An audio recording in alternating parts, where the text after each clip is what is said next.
Today I'm going to be doing an experiment to see what happens if you put lithium metal into white vinegar. Now, I've done lithium experiments in the past by putting lithium in regular water, but I've never done a lithium experiment yet where I have put it into vinegar, which is acidic.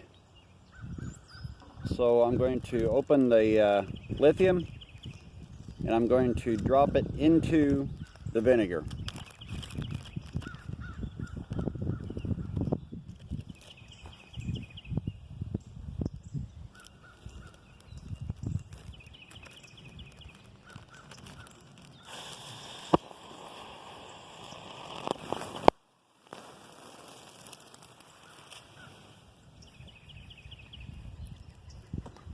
Wow, did you see that?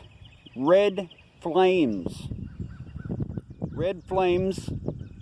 and an explosion of sparks from lithium metal into white vinegar.